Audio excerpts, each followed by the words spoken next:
लग्नानंतर होईलच प्रेम मालिकेच्या आजच्या जबरदस्त भागामध्ये आपल्याला पाहायला मिळत आहे की इथे आता वसू आणि सोबतच रम्या ह्या दोघी जणी आता इथे खूपच जास्त धमाका करत असतात. आर्याच्या पोटामध्ये बाळ आहे आणि ते बाळ मात्र कोणाचं आहे, त्या पोटामध्ये कोणाचं बाळ आहे आणि त्याचे बाबा कोण आहेत हे सगळं काही तू आम्हाला सांगायचं आहे. खरं तर इथे ना तुझ्या पोटातल्या बाळाच्या बाबाचं आम्ही स्वागत करू. देशमुखांना ते सगळं खूप छान जमतं. तुला खोटं नाही सांगत आहे. अगं ह्यांनी तर माझं लग्नसुद्धा अगदीच त्या पद्धतीने लावून दिलं होतं. मी तुला खरं सांगायला लागलेले आहे. तू अजिबात काळजी करू नकोस. बोल ना, सांग ना, कोण आहे? हे बघा जरा जास्तच होतंय हे सगळं काही. जरा थांबणार आहेस का रम्या? रम्या म्हणत असते, का कशासाठी थांबायचं आहे?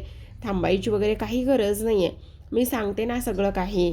आपण ज्या पद्धतीने करतो, ज्या पद्धतीने बोलतो ना, ते सगळं काही त्याच पद्धतीने करूया ना. आणि त्यावर आता इथे मानिनी म्हणत असते, हे बघा जरा जास्त करू नका. तिचा पर्सनल आहे ते. तुम्ही उगाचच तिच्यामध्ये कशाला उगाचच बोलताय. पण तरीसुद्धा आता मात्र इकडे आर्या म्हणत असते, आहे मला एक बॉयफ्रेंड आहे. असं म्हटल्याबरोबर आता मात्र इथे खूपच मोठा धक्का इथे बसलेला असतो. त्यावर लगेचच रम्या म्हणत असते, कोण आहे मग सांगणार आहेस का? जर कोणी असेल आणि सांगितलंस तरीसुद्धा आम्हाला मात्र फारच जास्त आनंद होईल बरं का. म्हणजे ऐकायला सुद्धा आम्हाला जरा बरंच वाटेल जर तू सांगितलंस तर. असं म्हटल्याबरोबर आता मात्र इकडे मध्येच जीवा म्हणत असतो, एक मिनिट, मला माहिती आहे. असं म्हटल्याबरोबर कोण आहे हा प्रश्न सर्वांना पडत असतो. आणि तेव्हा जीवा म्हणत असतो, हो मला माहिती आहे की बाळाचे बाबा कोण आहेत ते. आता ही गोष्ट इथे बोलल्याबरोबर सर्वांना फार मोठा धक्का बसतो की नेमकं हे सगळं काही काय आहे. आणि त्याचबरोबर जीवाला कसं माहिती बाळाच्या बाबाबद्दल. मग आता वसू म्हणत असते, अगं बाई तू भेटलायस का त्याला? तेव्हा जीवा म्हणत असतो, हो मी भेटलो आहे आणि मला माहिती आहे की बाळाचे बाबा कोण आहेत ते. त्यामुळे तुम्ही काळजी करू नका. असं म्हटल्याबरोबर आता मात्र इथे लगेचच नंदिनीला टेन्शन आलेलं असतं. आणि तेव्हा मात्र इथे आर्या खुणावत असते की काही केल्या सांगू नको म्हणून. पण तरीसुद्धा मात्र जीवा म्हणत असतो, तुम्ही नका काळजी करू, मला माहिती आहे. मग ता वसू म्हणत असते, अरे वा, जीवासुद्धा भेटलेला आहे. ही तर फारच जास्त आनंदाची गोष्ट आहे. म्हणजे आर्या प्रेग्नेंट होती ही गोष्ट तुलासुद्धा माहिती होती का? असं बोलल्याबरोबर आता मात्र इकडे दुसऱ्या बाजूला लगेचच ती म्हणत असते, हो कारण इथे मी सुद्धा भेटलो आहे. आणि तेव्हा लगेच आता इकडे आर्या म्हणत असते, हो कारण जो माझा बॉयफ्रेंड आहे ना, माझं त्याच्यावर प्रचंड प्रेम आहे. आणि त्याचबरोबर आणखी एक महत्त्वाची गोष्ट सांगू का, ह्या बाळाच्या बाबावर माझं खूप जास्त प्रेम आहे आणि त्याचबरोबर माझा बॉयफ्रेंड आहे. असं आता आर्या म्हणत असते. आता आर्या हे सगळं काही बोलल्यानंतर मात्र इथे आता नंदिनीला टेन्शन येतं. नंदिनी विचार करू लागत असते की हे सगळं फक्त मला माहिती नाही आहे आणि ह्या सगळ्या गोष्टी ह्या लोकांना माहिती होत्या का? फक्त मलाच माहिती नव्हतं का? असं सुद्धा आता इकडे ती बोलतच मनामध्ये विचार करत असते. त्यानंतर मात्र पुन्हा वसूचा आणि रम्याचा पुन्हा प्रश्नांचा इथे आता भडीमार सुरू असतो.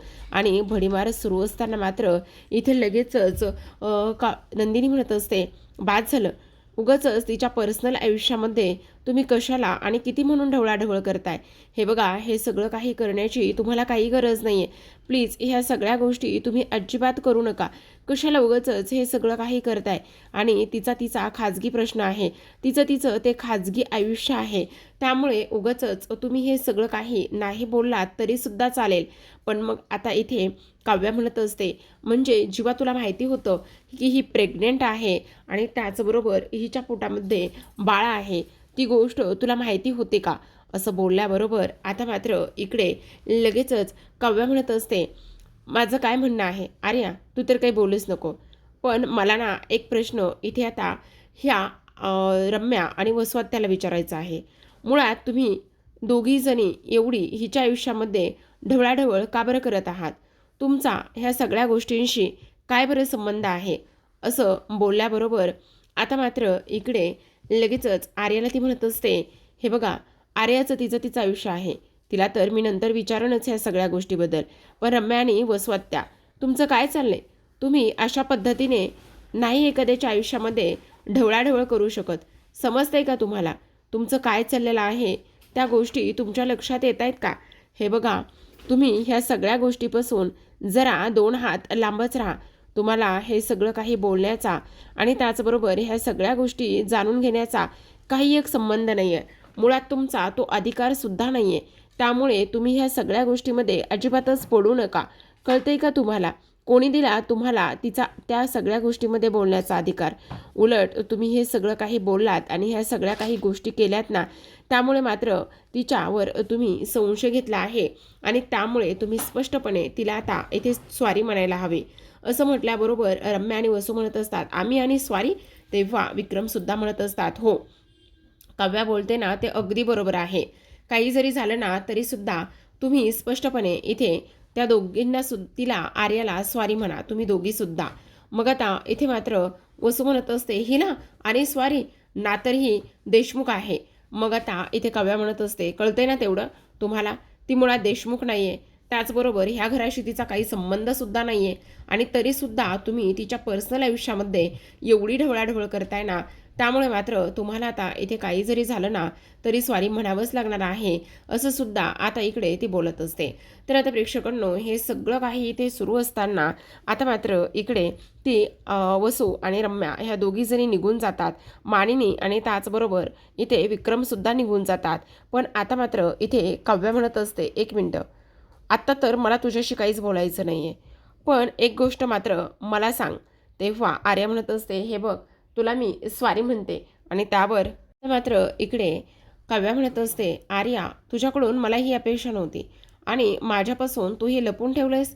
मुळात नंदिनीताई, मला एक गोष्ट सांग, तू मोठी बहीण आहेस ना, मग तरीसुद्धा ही आत्ता हे सगळं सांगते आणि आपली एक टीम आहे ना आपल्या तिघींची, मी, काव्या आणि नंदिनीताई आणि आर्या, आपल्या तिघींची एक टीम आहे. तर मग इथे ह्या आर्याची आणि जीवाची एक टीम कशी काय झाली? नंदिनीताई, मला एक गोष्ट सांग, तुला राग नाही का आला हिचा? तू हिला काहीच उत्तर विचारणार नाही आहेस का?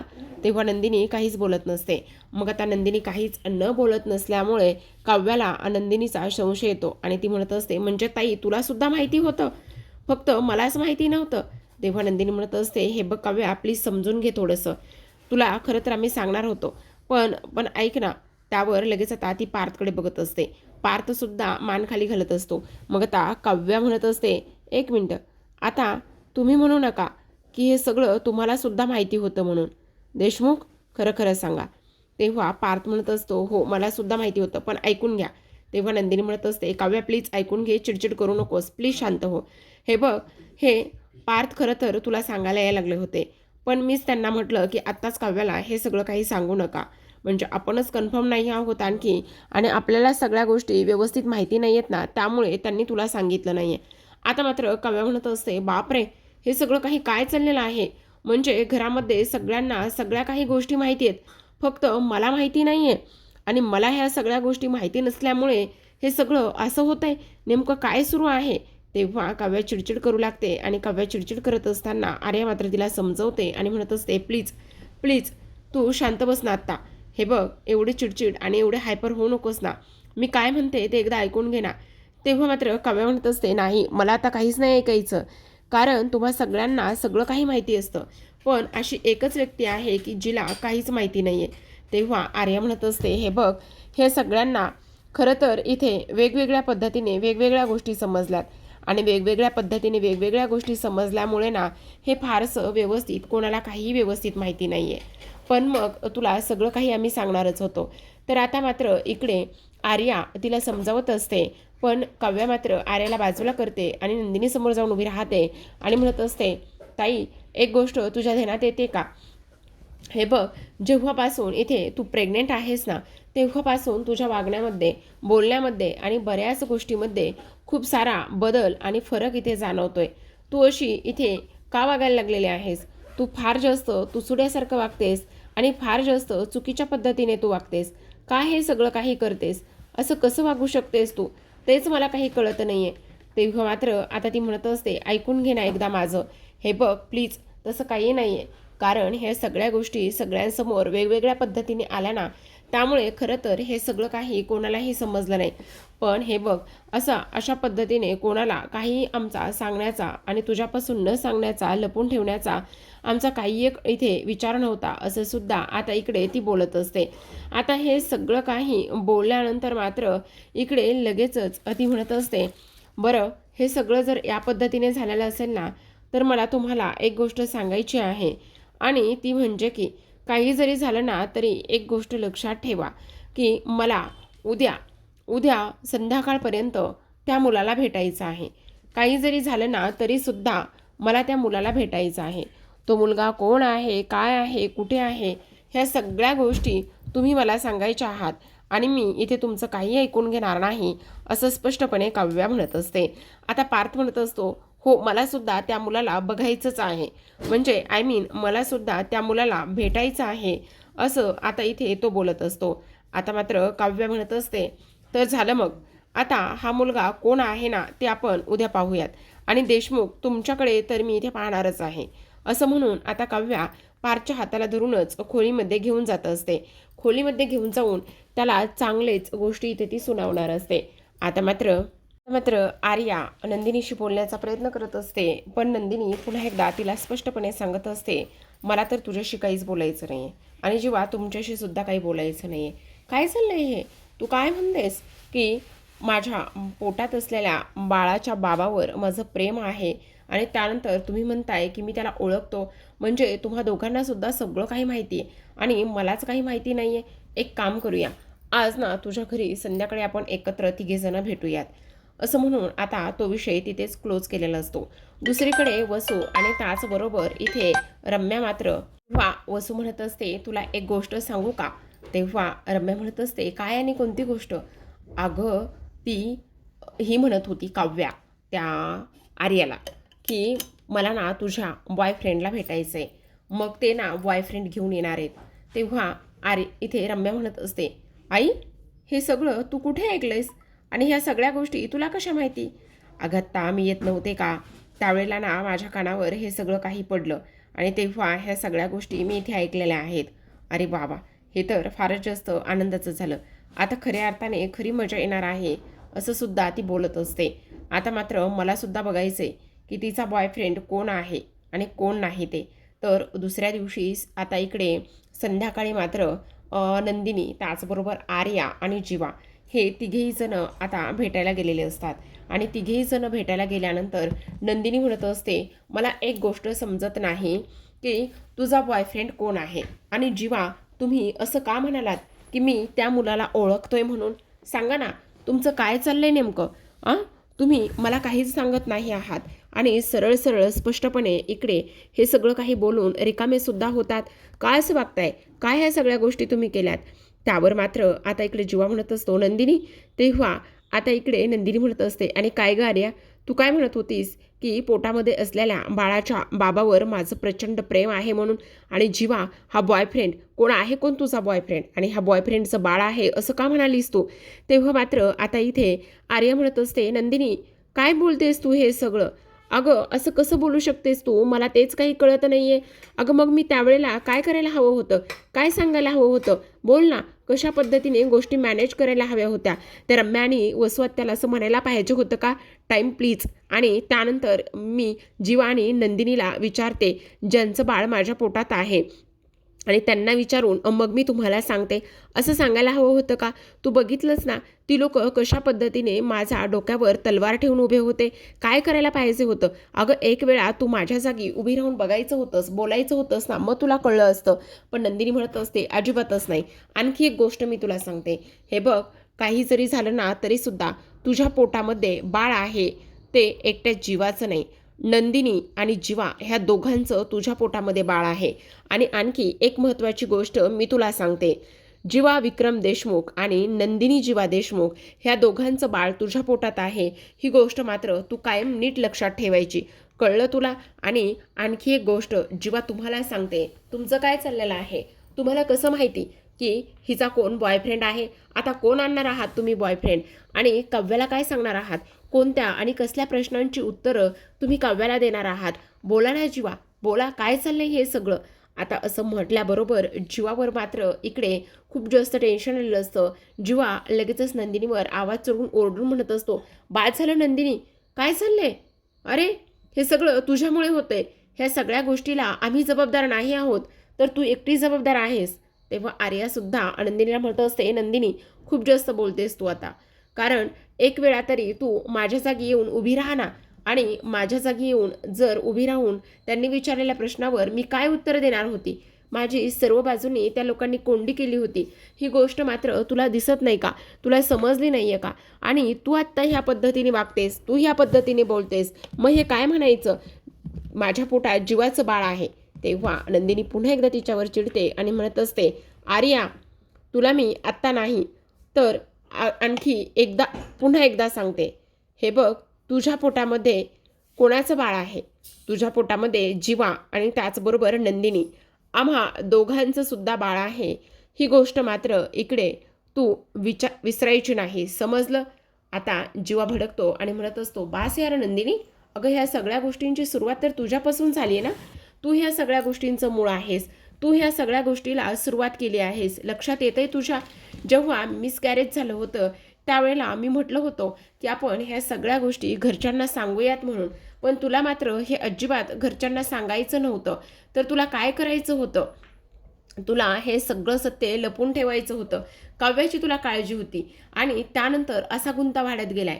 तेव्हा नंदिनी म्हणत असते, हो हा गुंता त्याच पद्धतीने वाढत गेलाय, पण त्यावेळेला मात्र मला हे कुठे माहिती होतं की हे सगळं इथंपर्यंत जाऊन पोहोचेल आणि त्याचबरोबर एक खोटं लपवण्यासाठी मला आणखी खोटं बोलावं लागेल. आता मात्र इकडे फक्त काव्याला ह्या गोष्टी समजू नये एवढंच मला वाटत होतं, पण आता घरच्यांसमोरच हे खोटं बोलावं लागतंय. तेवढ्यातच आता इथे मात्र ह्या आर्याला उलटीसारखं होत असतं.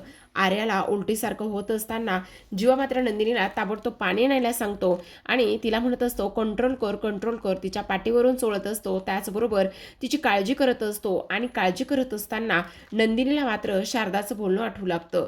शारदा म्हणत असते, तुम्ही ह्या सरोगेट मदरचा विचार करताय. तुमच्या आयुष्यामध्ये एक तिसरी व्यक्ती येणार आहे, पण तुझा नवरा तुझ्यापासून दूर जायला नकोय. त्याचबरोबर तिला होणारा त्रास जेव्हा जीवाला पावेल तेव्हा मात्र जीवा तुझ्यापासून 2 हात लांब जाईल नंदिनी. ह्या सगळ्या गोष्टींचा तू विचार कर, असं शारदा तिला म्हणाली होती आणि तेच शब्द आज नंदिनीला मात्र आठवू लागलेले असतात. दुसरीकडे आपण पाहतो, काव्या आज इथे क्लासवरून आलेली असते. पार्थसुद्धा लवकरच आलेला असतो. तेव्हा दोघे जण थोड्याशा गप्पा मारत असतात. सहज पार्थचं तिथे असलेल्या टॅबलेट्सकडे लक्ष जातं. मग आता इथे पार्थ म्हणत असतो, याच्यामध्ये 4 टॅबलेट्स कशा काय शिल्लक आहेत? खरं तर 3च टॅबलेट्स शिल्लक असायला हव्यात, पण 4 आहेत. काव्या म्हणत असते, तेच तर मी तुम्हाला सांगण्याचा प्रयत्न करते देशमुख.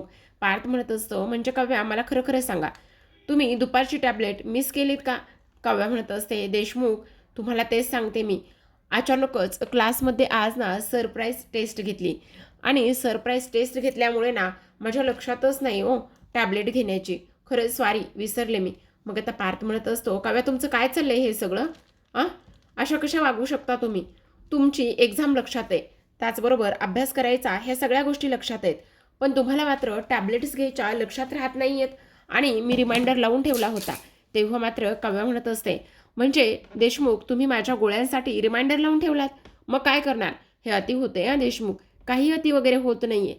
उलट तुम्हाला काळजी घ्यायला हवी आणि तुम्ही काळजी घेत नाही. दुपारची सरळ सरळ टॅबलेट तुम्ही मिस केली आहे आणि त्याचबरोबर आपल्याला फेस टू फेस इथे 1 and 1 आर्याशी बोलायचं आहे आणि त्याचबरोबर इथे मी अपॉइंटमेंटसुद्धा घेतली आहे आणि सोनोग्राफीसुद्धा आपल्याला करून घ्यायची आहे. अहो देशमुख असं काय करताय? उद्या माझी एक्झाम आहे, टेस्ट आहे आणि तुम्ही मला हॉस्पिटलमध्ये घेऊन जाताय. पार्थ म्हणत असतो, 1 मिनटं काव्या, तुमची एक्झाम कधी आहे? काव्या म्हणत असते, दुपारी पेपर आहे माझा. मग ठीक आहे, आपण संध्याकाळी जाऊया.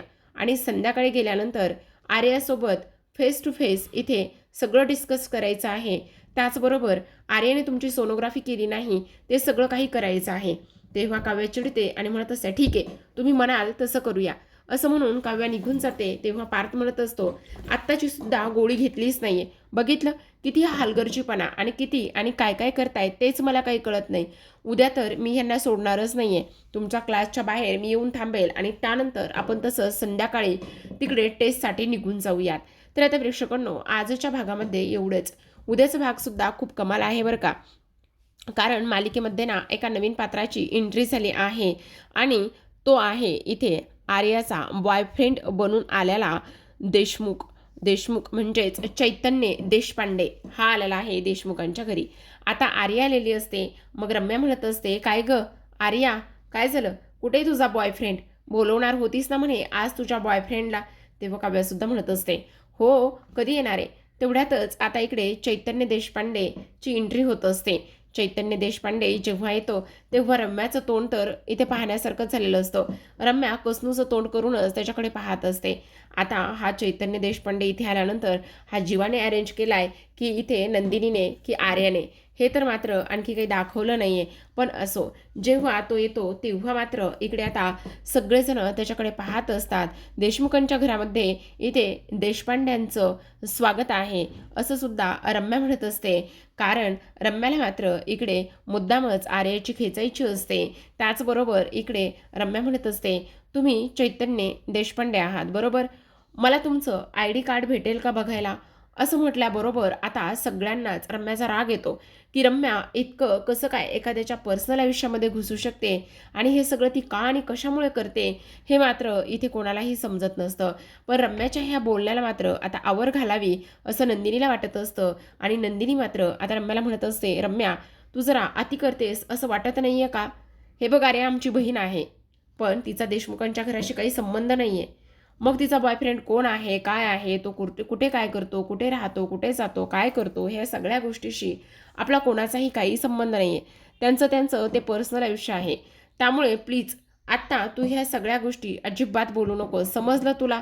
आता मात्र ही आर्या इथे त्याच्याकडे पाहत असते. तर जीवाला सुद्धा आता इकडे टेन्शनच आलेलं असतं की हा चैतन्य मात्र इकडे रम्याला कोणतं आयडेंटिटी कार्ड दाखवेल आणि कशी ओळख पटवून देईल. तर आता प्रेक्षकांनो गुरुजींची सुद्धा एंट्री झाली बरं आजच्या भागात, म्हणजे उद्याच्या भागात होणार आहे. गुरुजी येत आहेत आणि गुरुजींना पार्थसोबत बोलत असतात. गुरुजी म्हणत असतात, ह्या घरावर खूप मोठं संकट येणार आहे. कारण इथे सगळ्यांच्या आयुष्यामध्ये खूप मोठी उलथपालथ होणार आहे. त्यामुळे तुम्हा सगळ्यांनी व्यवस्थित काळजी घेतली पाहिजे आणि त्याचबरोबर तुम्ही सगळ्यांनी व्यवस्थित खंबीरपणे उभं राहिलं पाहिजे असं गुरुजी म्हणत असतात. आणि गुरुजींचं हे भाकीत ऐकल्यानंतर पार्थला धक्काच बसतो की नेमकं आता देशमुखावर नेमकं कोणतं संकट येणार आहे. गुरुजी जेव्हा जेव्हा येतात आणि भाकीत करून जातात तेव्हा तेव्हा मात्र असं काहीतरी घडतं. मग आता नेमकं काय घडेल असा प्रश्न इथे पार्थच्या मनामध्ये घर करून गेलेला असतो. तर प्रेक्षकांनो पाहत राहा लग्नानंतर होईलच प्रेम. भेटूया तशाच एका नवीन एपिसोडसोबत. तोपर्यंत धन्यवाद.